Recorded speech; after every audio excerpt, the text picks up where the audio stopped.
What's up guys, John Killing here back with another video, and this time I'll be doing a top 5 art tools I've been using the most during this 2020.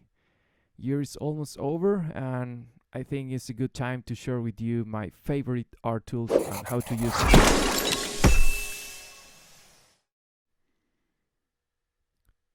So first on the list is my favorite tool, the one that I've been using maybe since 3 years ago, and if you know my work, you know I'm talking about these liners. Yeah, the brand I've used the most, it's been Copic Multiliner. Is metal body.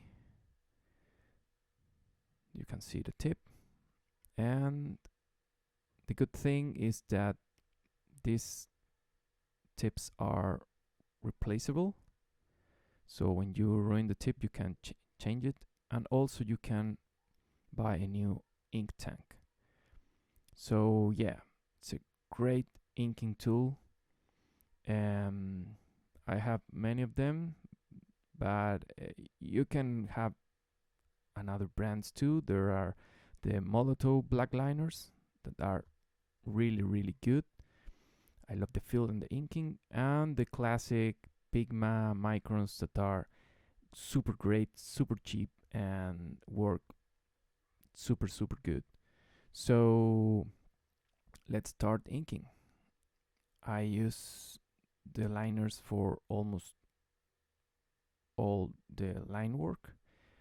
Yeah, I love adding details. I combine a thicker line and thinner line. That's why I have 0.1, 0.3, and 0.5 nib. So I can work with different line weights. So yeah, in this stage of the drawing, if you know, what I like to do is adding details, and that's why I don't solve all the problems in the doodle or the pencil sketch. I like to draw details and solve problems and being creative in every stage of the drawing. That's the reason why I don't do a super detailed pencil doodle. Here's another tip. Another Copic Multiliner with a thicker tip, 0.5. There's a 0.1, it's a thinner one. And for this drawing, I'm using the 0.3.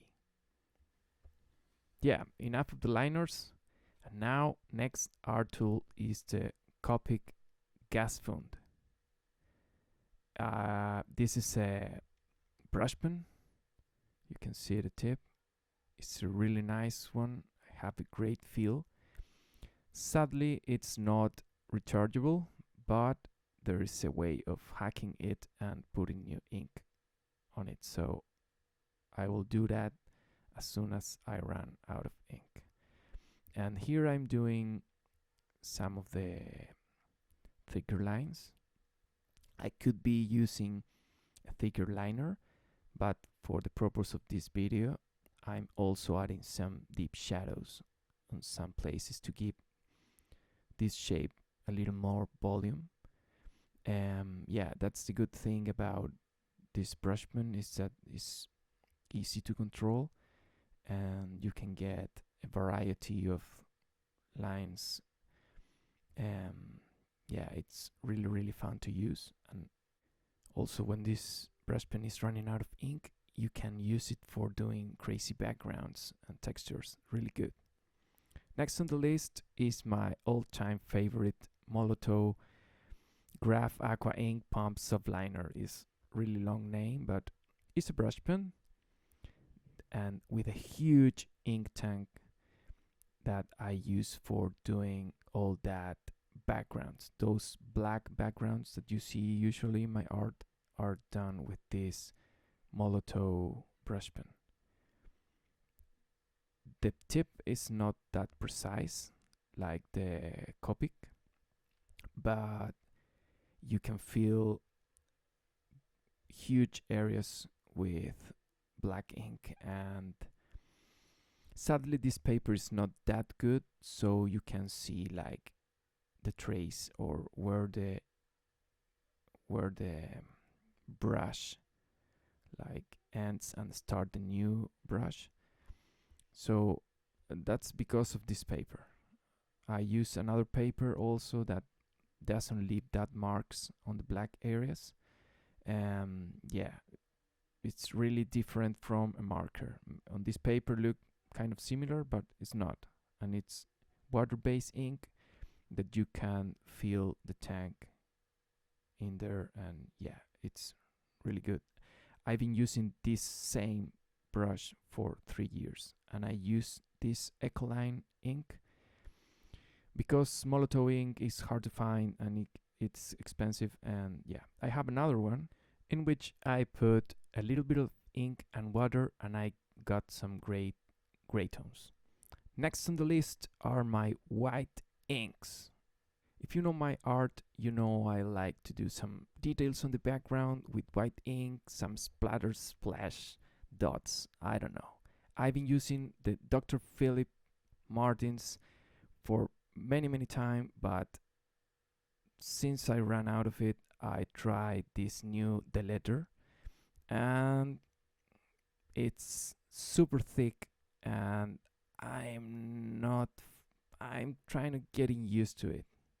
To be honest, you can see it's like almost solid.